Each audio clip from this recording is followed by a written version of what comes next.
오늘 요한복음 5장 2절부터 9절 말씀으로 베데스다의 기적이라는 제목으로 함께 은혜를 나누겠습니다. 말씀 전에 아까 말씀드린 것처럼 우리 그리스도인으로서 이제 3월 9일 중요한 투표가 있는데 어떻게 해야 될 것인가, 우리 성도로서 어떤 기준을 가지고 투표를 해야 할까, 이런 부분에 대해서 제가 몇 가지로 좀 고민을 하면서 적어봤습니다.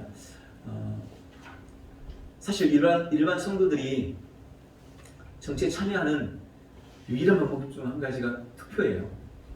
그것만 잘하면 우리가 어떻게 정치에 참여할 수 있는 방법이 없습니다. 종종 종교 분리의 원칙에서 정치와 종교는 완전히 분리되어야 한다, 이렇게 이야기합니다. 이 말은 완전히 관심이 없어야 한다는 그런 의미가 아니에요. 우리는 우리나라 한 대한민국의 국민으로서 마땅히 해야 될 어떤 의무도 있고 또 권리도 있는 거죠. 그 중에 가장 대표적인 것이 선거라고 할 수가 있는데, 제가 한 7가지 정도로 그럼 우리가 선거를 할 때 어떤 사람을 뽑아야 될까, 혹은 어떤 당을 지지해야 될까, 그리스도인으로서 어떤 기준을 가져야 할까를 제가 좀 고민을 하면서 몇 가지로 적어봤는데 여러분에게 도움이 됐으면 좋겠습니다.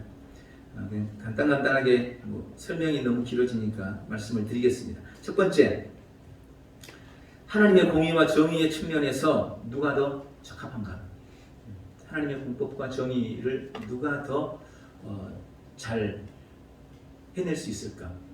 하나님의 공의와 정의라는 측면에서 우리가 선택해야 되고, 두 번째는 우리나라는 자유민주주의 국가입니다. 그래서 자유민주주의의 이념과 가치를 누가 더 중요하게 여기고 그 일을 잘 해낼 수 있을까? 이게 기준이 돼야 되는 거죠. 특별히 자유와 공정, 평등의 의미를 제대로 이해하고 있는 사람이 누군가. 세 번째는 지금 가장 큰 이슈가 되고 있는 것 중에 한 가지가 차별금지법이죠. 차별금지법, 특별히 동성애와 동성혼에 누가 더 반대하고 있는가? 분명히 반대하는가? 이걸 우리는 성도로서 절대로 간과할 수가 없는 거죠. 네 번째, 부패하는 것이 인간이지만 누가 덜 부패했는가? 누가 조금 더 정직한가? 이게 기준이 되어야 된다는 거죠. 다섯 번째는 종교의 자유, 언론의 자유를 누가 더 인정하고 존중하는가? 특히 기독교 신앙의 자유를 누가 더 인정해 주는가? 여러분, 이거 정말 중요합니다. 세상 사람들이 종교가 갖는 가치, 신앙이 갖는 가치를 너무 폄하해요. 우리가 이번 코로나 사태 겪으면서 너무 잘 소위 말해 당해왔잖아요. 신앙이라는 게 사실 우리에게는 생명과 같은 거거든요. 근데 세상 사람들은 그걸 자꾸 인정하지 않으려고 하고 그 자체를 억압하고 있는, 이것은 아주 나쁜 행태라고 할 수 있습니다. 이런 부분에 대해서 우리가 기준을 정해야 된다는 거죠. 여섯 번째, 최소한의 인간적 삶을 누릴 수 있는 제대로 된 복지 정책을 누가 가지고 있는가. 마지막 일곱 번째, 글로벌 경제 시대에 누가 더 자유시장 경제를 추구하며 좋은 나라를 만들 수 있는가. 자유민주주의의 가장 대표적인 기치 중 한 가지는 자유시장 경제죠. 이걸 누가 더 추구하고 그걸 더 바르게 세워갈 수 있는가. 이런 것들을 기준으로 해서 우리가 선거를 한다면 이기든 지든 성도로서의 의무를 다하는 것이 아닌가 하는 생각에서 몇 가지 기준을 좀 말씀을 드렸습니다. 이놈이나 저놈이나 다 마음에 안 들어 이러고 너무 쉽게 여러분한테 주어진 권리를 포기하지 마시고 잘 행사하셔서 우리나라가 조금이라도 바른 길로 세워져 가는 일에 최선을 다하는 귀한 성도들이 다 되시기를 바랍니다. 아멘. 자, 오늘 본 말씀 가지고 함께 은혜 나누겠습니다. 우리가 잘 아는 나폴레옹이 있죠. 그는 1769년 프랑스의 섬마을 코르시카라는 작은 마을에서 태어났습니다. 파리의 군관학교를 졸업한 그는 16세가 되었을 때 육군 소위가 돼서 군에 입대합니다. 16세에 육군 소위로 입대했어요. 그리고 그가 입대한 후 10년 동안 그는 많은 업적을 쌓으며 그의 나이 25살, 25살, 9년이 지났을 때 그는 프랑스의 이성 장군이 됐습니다. 별 2개짜리가 되었습니다.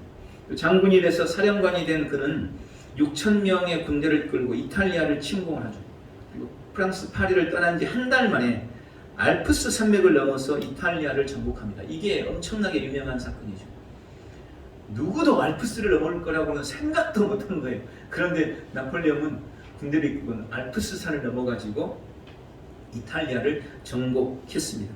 그 일을 해낸 후 이랴 나폴레옹은 유명한 사람이 된 거죠. 그때 남긴 유명한 명언이 있습니다. 나의 사전에는 불가능이란 없다. 나의 사전에는 불가능이 없다. 내 사전에서는 불가능을 빼버려라. 이렇게 말했습니다. 한 거예요. 1804년 그는 나이 35세에 프랑스의 황제로 추대되었습니다. 황제가 된 지 4년 후 오스트레일리아를 정복했고 또 베를린과 러시아를 침공했습니다. 유럽 전역이 나폴레옹과 그의 군대를 두려워했습니다. 46세가 되었을 때 나폴레옹은 세계 정복의 꿈을 완전히 이루기 위해서 대서양 연안국인 벨기에 워터루 대전투에 참여하게 됩니다. 유명한 전투죠. 그 당시 유럽에서는 이 나폴레옹의 군대와 싸우기 위해서 연합군이 형성이 됐어요. 영국을 중심으로 연합군이 형성이 됐는데 그 연합군을 이끈 장군이 유명한 웰링턴 장군입니다. 이 웰링턴이 이끄는 연합군은 6만 8천여 명이었고 나폴레옹의 군대는 7만 2천 명이었어요. 그 나폴레옹의 군대는 두 가지를 자랑했어요. 엄청나게 빠른 기동력, 말을 잘 몰아서 그런지 엄청난 빠른 기동력을 자랑합니다. 그리고 또 한 가지는 야포, 대포였어요. 대포. 그 당시 대포를 나폴레옹은 엄청나게 소유를 하고 있었고 그 대포의 위력 앞에 어느 군대도 당해낼 수가 없었던 것입니다. 1815년 6월 18일 워터루 전투를 반나절 앞두고 이제 반나절만 있으면 전쟁이 시작돼요. 그런데 반나절 앞두고 엄청난 폭우가 쏟아졌습니다. 한 치 앞도 보이지 않을 만큼 폭우가 반나절 동안 쏟아져 버린 거예요. 그리고 그런 쏟아지는 폭우 속에서 웰링턴 장군이 이끈 연합군이 나폴레옹의 군대를 완전히 포위를 했습니다. 적들이 자기를 포위한 것을 알고 당황한 나폴레옹이 대포를 가지고 적들 향해서 쏘라고 명령을 내렸어요. 그런데 폭우 때문에 대포가 완전히 젖어가지고 포를 쏠 수가 없는 거예요. 안 되겠다 싶은 나폴레옹이 그럼 후퇴하자. 후퇴를 명령을 했지만 이미 진흙바닥이 되어버린 온 길바닥에서 대포는 꼼짝도 하지 않았고 말들도 다 빠져가지고 움직일 수가 없게 된 거예요. 그래서 웰링턴 장군이 이끈 연합군에 의해서 그들은 거의 전멸하다시피 처절하게 패배하고 말았습니다. 결국 이 전투에서 나폴레옹의 군대는 괴멸했고 나폴레옹은 사로잡혀서 센트헬레나 섬으로 유배돼서 그의 나이 51세에 세상을 떠납니다. 역사가들은 그렇게 말합니다.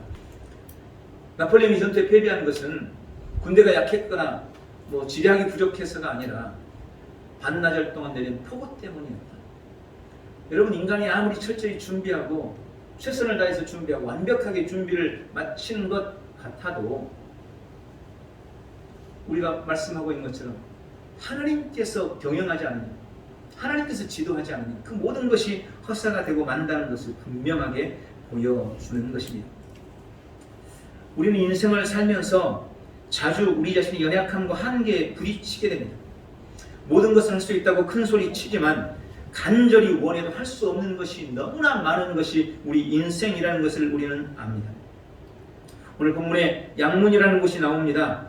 예루살렘 성으로 들어가는 문이 여러 곳이 있었는데 그 중에 한 문이 있는데 이 문 뒤에가 양들을 매매하는 곳이 있었어요. 제사에 있을 양들을 매매하는 곳이 이 문 뒤에가 있는 겁니다. 그러니까 대부분 사람들이 양을 바로 그 문으로 끌고 들어갔어요. 그래서 양들이 많이 출입하는 문이라고 해서 양의 문 혹은 양문이라고 불렀던 것입니다. 그 양의 문 옆에 베데스라라는 못이 있었습니다. 온천입니다. 가끔 간헐천이어가지고 온천에서 바닥에서 물이 확 솟구쳐요. 물이 움직였습니다. 물이 동했습니다. 근데 사람들은 생각하기를 그건 천사가 내려와서 물을 움직이는 거다. 지금처럼 이렇게 과학이 발달하거나 온천 이런 거 잘 모를 때니까 천사가 내려와서 물을 움직이는 거라고 생각했어요. 그리고 그 천사가 내려와서 물을 움직이는 후에 가장 먼저 들어가는 한 사람은 무슨 병을 가졌든지 다 고침을 받는다. 이렇게 믿고 있었습니다. 뭐 이게 영 거짓말은 아니었을 수도 있어요. 왜냐면 원천수에는 유황 이런 게 있잖아요. 근데 이게 새로 솟구치면 그 물이 좀 유황물이 더 많을 거 아니에요. 그러니까 조금 더 효력이 있었을 수 있겠죠. 그러나 뭐 물론 그게 뭐 모든 병을 이렇게 다 고칠 수가 있었겠어요. 그런데 그 물의 움직임 때문에 천사들이 내려와서 물을 움직이는 거고, 누구든지 처음 들어가면 다 고침받는다, 이런 이야기가 있는 그런 성이었습니다. 그런 온천이었습니다. 그래서 거기는 수많은 병자들이 모여 있었어요. 병을 고치기 위해서. 그리고 바로 그 연못에 그 많은 병자들 가운데 무려 38년 동안이나 병을 앓은 한 병자가 있었습니다. 그는 병을 고침받기 위해 그 베데스다에 늘 왔지만 자신의 힘으로는 그 못에 들어갈 수가 없었습니다. 너무 중병이기 때문에. 그리고 그를 들어다가 물에 넣어줄 사람이 없는 거예요. 자기가 어떻게 들어가 보려고 애를 써도 자기보다 덜 아픈 사람들이 먼저 후다닥 달려들어가지고 물에 들어가 버리니까 자기는 한 번도 그 못 안에 들어가 보지도 못하고, 그렇게 시간이 흘렀는데 무려 38년이었던 것입니다. 오랜 기간 동안 기적을 기대하며 그 연못가에 있었지만 점점 소망을 잃어가고 있었던 어느 날, 그곳 베데스다로 예수님께서 찾아오셨습니다. 그리고 이 38년 된 병자를 만나 그의 병을 고쳐주시는 것입니다. 오늘 이 사건을 통해 주님은 우리에게 예수님은 어떤 절망도 해결하는 소망이시라고 말씀하고 계십니다.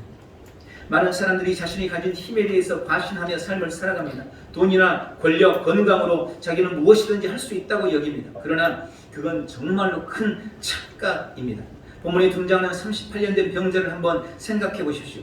병을 무려 38년이나 앓았습니다. 3개월도 아니고 3년도 아니고 30년을 지나서 38년을 앓았습니다. 얼마나 기가 막힌 일입니까?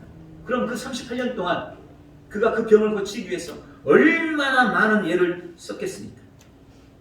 그러나 그런 모든 수고와 노력이 다 허사였습니다. 그래서 결국 마지막으로 온 곳이 바로 이곳 베데스다였습니다. 희망을 품고 왔지만 그곳에서도 그는 또 절망에 빠집니다. 자기보다 나은 다른 사람들이 먼저 그 못에 들어가는 거예요. 그래서 자기는 그 못에 들어가 보지도 지금 못하고 있습니다. 저는 이 사건을 보면서 이것이 바로 우리 인생이라는 생각을 하게 됩니다. 뭔가 희망을 가져보지만 또 절망에 부딪히고, 또 다른 희망을 찾아 또 달려가지만 여전히 또 절망에 부딪히고, 또 한계에 부딪히고, 그것이 우리 인생인 거죠. 그것이 연약한 우리 인간의 한계인 것입니다.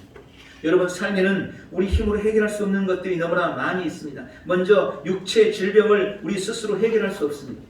우리 주위에서도 그런 사람들을 많이 만납니다. 요즘에 과학이 발전하고 의학이 발전해서 끊임없이 치료제가 만들어져도 병도 계속해서 진화해서 우리 인생을 괴롭히는 거예요. 성경에도 육체 질병을 스스로 해결하지 못해서 주님의 도우심을 갈망했던 수많은 사람들이 있습니다. 유사일의 인생은 늘 육신의 질병 앞에서 절망해 왔습니다. 두 번째, 우리 인생은 생사의 문제로 스스로 해결하지 못합니다. 스스로 원해서 태어난 사람도 없고 죽음 역시 선택할 수 없습니다. 아무리 피하려도 노력해도 안 되는 것이 죽음의 문제입니다. 누구도 생사의 문제를 스스로 해결할 수 없는 거예요. 죽음을 정복해버리고 얼마나 많은 사람들이 예를 썼습니까? 그러나 어떤 영웅 혹은 죽음 앞에 다 무너져 버렸습니다. 세 번째, 우리 인간의 구원의 문제도 인간 스스로는 해결하지 못합니다. 많은 사람들이 죽음 이후의 삶을 두려워해서 선을 행하기도 하고 또 종교를 갖고 가지가지 노력을 하지만 어느 누구도 그 문제에 대해서 자유하지 못합니다. 어떤 사람들은 천국이 어디 있고 지옥이 어디 있느냐고 그 사실을 부인하려고 예를 씁니다. 그러나 여러분, 이미 존재하는 천국과 지옥이 내가 아무리 부정한다고 한들 없어질 수가 있나요? 내가 부정한다고 해서 존재하는 것이 없어지지 않습니다. 이 구원의 문제를 누구도 스스로 해결할 수 없습니다. 네 번째, 우리는 우리의 마음조차도 스스로 주관하지 못합니다. 내 마음 내 거잖아요. 내 거예요. 내 속에 있는 거예요. 그런데 우리는 내 안에 있는 것, 내 것조차도 내 마음대로 안 되는 것, 그것이 인생인 것입니다. 늘 이건 아닌데, 이래서는 안 되는데, 저래야 되는데, 그러면서 우리는 늘 그 길로 끌려다녀요. 수없이 결심하고 다짐하지만 늘 그 모양인 게 우리 인생인 것입니다. 뭐 이런 거 저런 거를 가만히 생각해 보면 실제로 우리 인생에 우리 마음대로 내 뜻대로 되는 것이 거의 없는 것을 우리는 알게 됩니다. 그래서 성경은 이런 우리 인생의 연약함에 대해서 수없이 지적했습니다. 이사야서 2장에는 우리 인생의 호흡은 코에 있나니 수에 칠 가치가 있겠느냐, 숫자를 헤아릴 가치조차도 없다는 것입니다. 너희 생명이 무엇이냐, 너희는 잠깐 보이다가 없어지는 아침의 안개와 같다. 또 우리 인생을 가르쳐서 욥기서에서는 하루살이에 눌려 죽을 인생이라는 거예요. 하루살이 얼마나 우스운 거예요. 하루 살다가 죽는 그 짐승. 그런데 우리 인생은 그 하루살이에 눌려 죽을 인생이라고 성경은 우리 인생에 대해서 이야기하고 있습니다.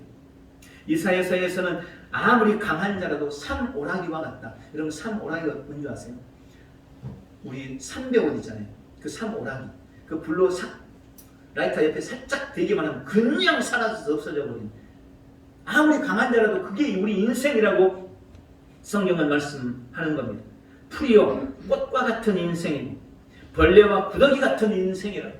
그것이 우리 인생이 가진 한계요 우리 인생의 연약함이라고 말씀하고 있는 것입니다. 그렇게 약하고 무능력한 것이 인간입니다. 그래서 소망이 없다는 것입니다. 것입니까? 아닙니다.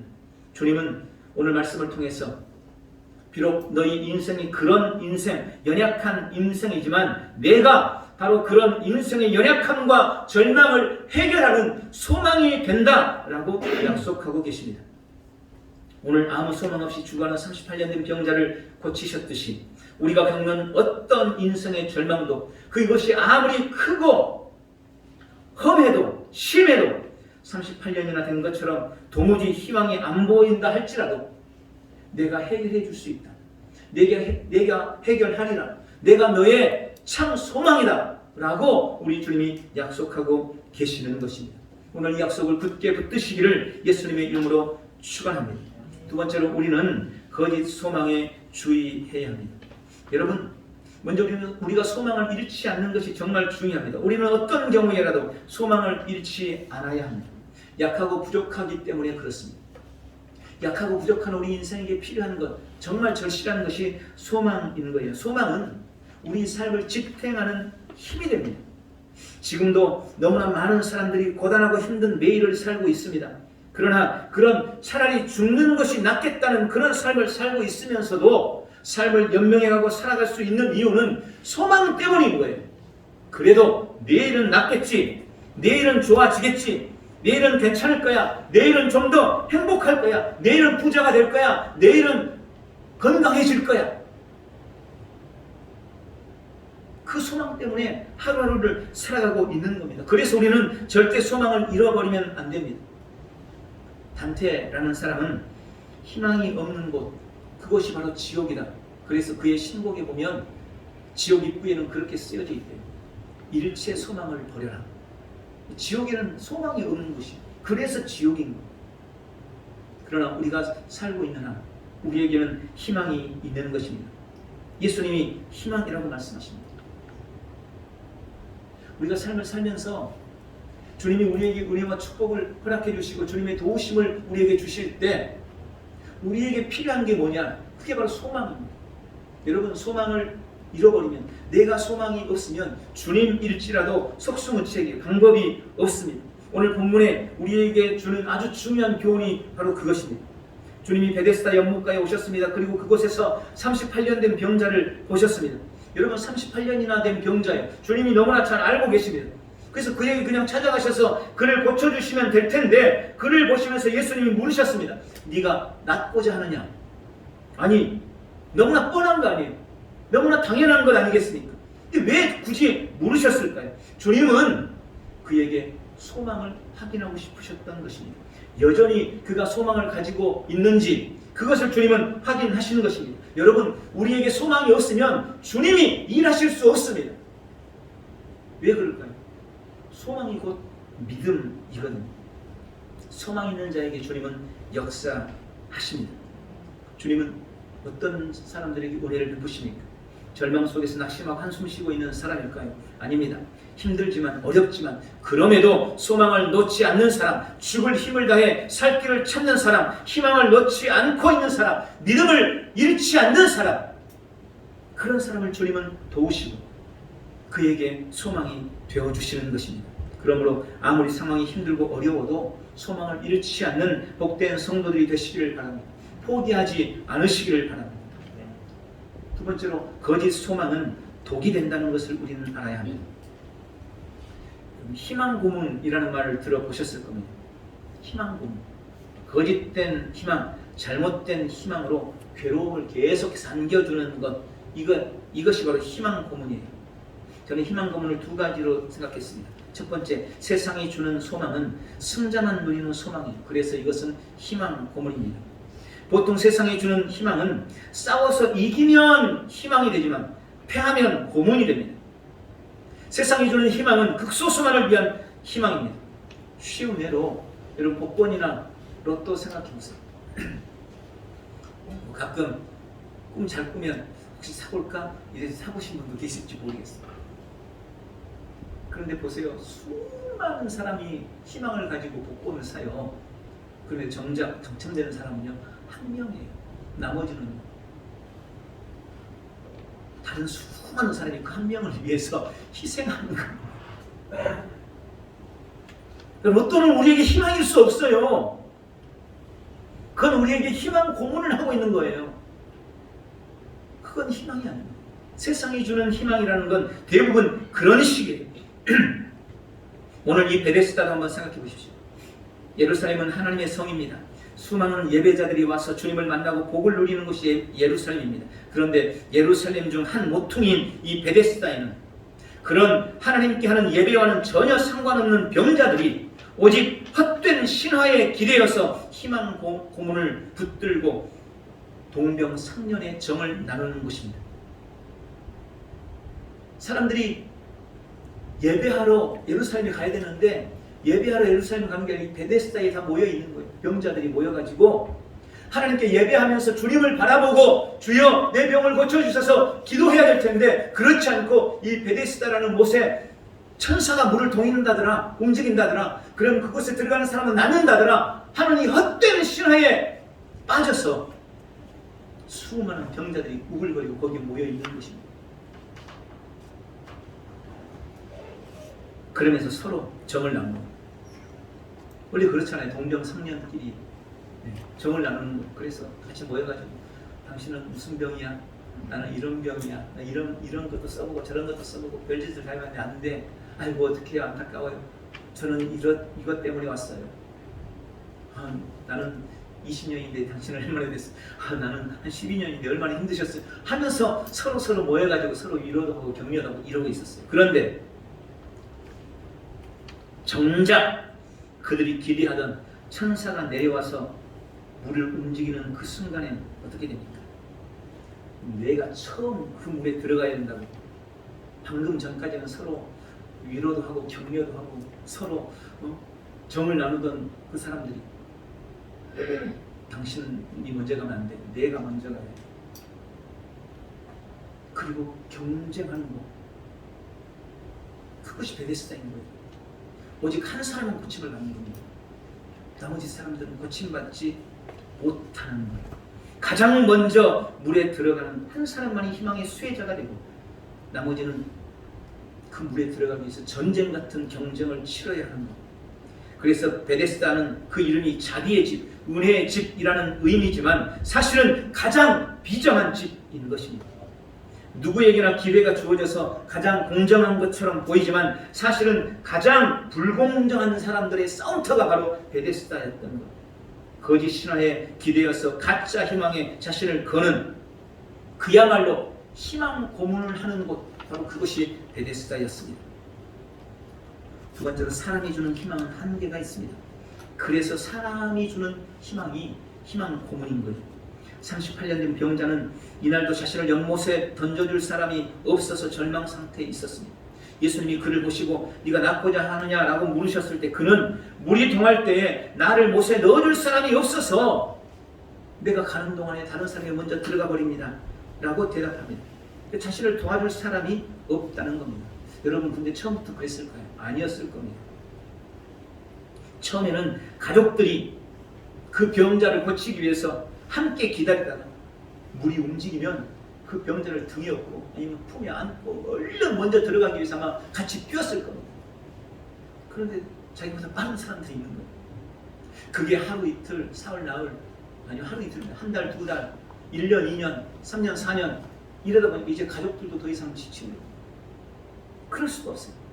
또 처음에는 친구들이 가끔 와가지고 와서 안부도 묻고 격려도 하고 위로도 하면서 걱정하지 마. 물이 통하면 내가 널 먼저 안고 뛸게. 막 그러면서 몇 번 와서 도와주기도 했을 거예요. 그런데 역시 시간이 흐르면서 그들의 발걸음도 점점 뜸해집니다. 친구들로부터 시작해서 가족들도 이제는 아침에 와서 그를 그냥 베데스다 연못가에 던져놓고는 뒤도 돌아보지 않고 떠나가 버립니다. 여러분 그게 사람이 주는 희망이라는 거예요. 우리는 많은 사람들과 관계를 맺으면서 삶을 살아갑니다. 가깝게는 사랑하는 가족과 친지들 그리고 친구들 그들을 보면서 우리는 참 마음 든든해합니다. 저도 지금까지 오면서 그래도 가장 많이 도움을 주는 사람들은 역시 가족들이더라고요. 또 좋은 성도들을 만나면서 그것이 얼마나 복되고 좋은 일인지 마음 든든한지 모릅니다. 그러나 그들이 소중하고 귀하지만 우리가 잊지 말아야 할 것이 있습니다. 결정적인 순간에는 그들이 우리에게 도움이 되지 않는다는 것입니다. 함께 있으면서 안타까워해 줄 수는 있지만 답을 줄 수는 없습니다. 함께 있으면서 위로는 해줄 수 있지만 대신 아파줄 수도 없습니다. 더더군다나 대신 죽어줄 수는 절대로 없습니다. 내가 치러야 할 고통과 아픔을 대신 해주지 못하면 결국은 나 혼자 담당해 나가야 하는 것 그것이 인생이라는 거예요. 우리는 그런 거짓 희망을 붙들어서는 안 됩니다. 그래서 성경은 경고합니다. 도울 힘이 없는 귀인들도 의지하지 말고 호흡이 끊어지는 사람도 의지하지 말라. 우리는 오직 예수님만이 참 소망인 것을 압니다. 예수님만 의지해야 됩니다. 세상이 주는 거짓 희망, 헛된 신화에 기대어서 가짜 희망에 자신을 걸었던 희망 고문의 장소로 평생 나를 도울 것 같았던 사람들이 다 떠나버리고 혼자 남겨진 바로 그곳 베데스다로 예수님이 오셨습니다. 그리고 그곳에서도 이곳 베데스다에서도 가장 가망 없는 사람, 스스로는 절대 물에 들어갈 수도 건강해질 수도 없는 이 38년 된 병자에게로 예수님이 향하셨습니다. 그리고 그에게 네가 낫기를 원하느냐고 묻습니다. 그때 그는 예수님께 자기를 고쳐달라고 한 것이 아니고 베데스다의 경쟁에서 자기가 좀 이길 수 있도록 자기를 도와줄 사람이 없다고 그렇게 이야기합니다. 하지만 예수님은 그에게 일어나 네 자리를 들고 걸어가라고 말씀하셨고 38년 된 그의 절망은 단번에 해결되고 말았습니다. 여러분 우리가 믿는 예수님이 바로 이런 분이십니다. 주님은 우리의 유일한 참 소망이시며 우리 어떤 인생의 문제도 넉넉히 해결하시는 유일한 주님이시라는 사실을 기억하시기 바랍니다. 오직 예수님만 참 소망 삼으십시오. 마지막으로 우리는 소망의 주님을 붙들어야 합니다. 오늘 우리의 삶의 자리가 바로 베데스다이라는 사실을 우리는 알아야 합니다. 그리고 주님은 지금도 희망과 절망이 교차하는 우리 삶의 베데스다로 우리를 찾아오십니다. 그리고 수없이 넘어지고 실수하고 실패한 우리에게 능력의 손을 내미십니다. 어떤 분들은 그렇게 말할 수 있습니다. 목사님, 제가 아무리 주님을 불러도 주님은 저에게 오시지 않습니다. 저는 주님을 볼 수가 없습니다. 저는 주님이 제게 내민 손을 본 적이 없습니다. 그렇게 탄식할 수 있습니다. 여러분, 그 답답하고 안타까운 심정을 저도 충분히 이해합니다. 그러나 가만히 생각해 보십시오. 그리고 분명히 아시기 바랍니다. 주님은 이미 오셨습니다. 주님은 처음부터 진리의 말씀으로 내 곁에 계셨고 지금도 사랑의 손을 우리에게 내밀고 계시다는 것을 믿으시기 바랍니다. 다만 우리가 주님을 보지 못하고 주님의 손을 붙잡지 못하고 있을 뿐입니다. 한번 그림을 제가 보여드리려고 해요. 네, 온라인으로 보신 분들도 그 그림이 안 보이니까 이 그림입니다. 낭떠러지 중간에 나뭇가지를 한 손으로 단신이 붙들고 있는 사람이 있습니다. 그리고 그 사람 머리 위로는 다른 한 손이 보이죠. 그 사람이 이 손을 붙들어야 되는데 잡을 수가 없습니다. 왜냐하면 보시는 것처럼 지금 나무를 붙잡고 있는 그 손 말고 다른 한 손이 뭔가 다른 보따리를 붙들고 있는 거예요. 이걸 놔야 위에 손을 붙들 수가 있는데 이 보따리를 내려놓지 못하는 겁니다. 이것을 놓지 못하는 것입니다. 그리고 그 놓지 못하는 그 보따리에는 그렇게 써져 있어요. 나, 그리고 자.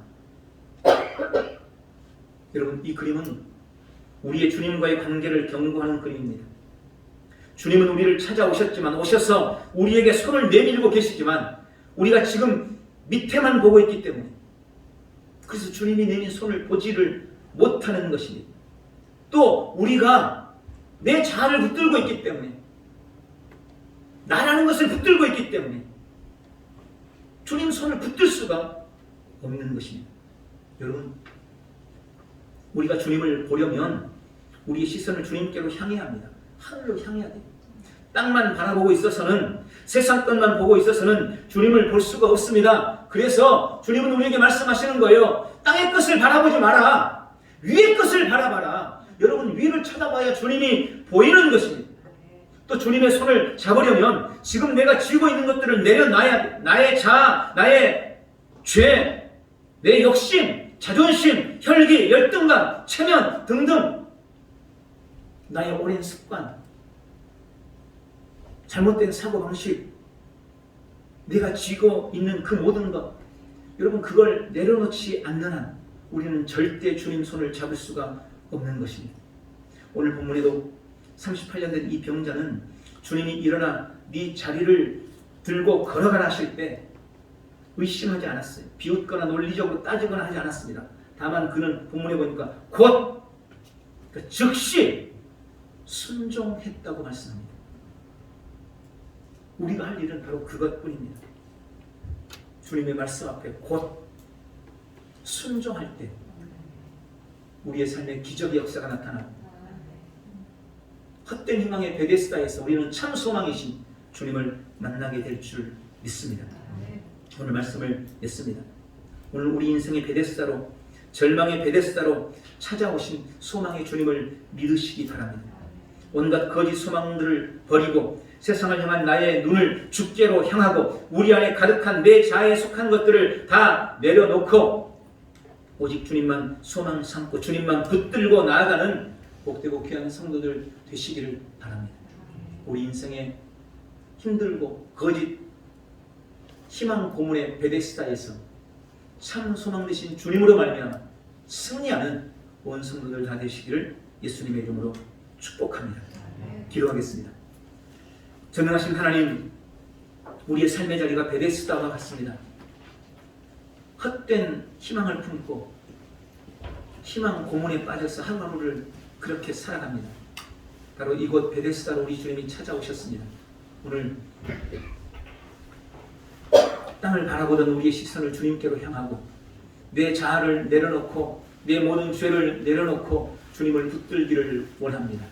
그래서 절망의 베데스다가 참 소망의 주님을 만나는 것으로 변화되는 기적의 역사를 우리의 전 삶에 누리도록 도우시고 축복하여 주시옵소서.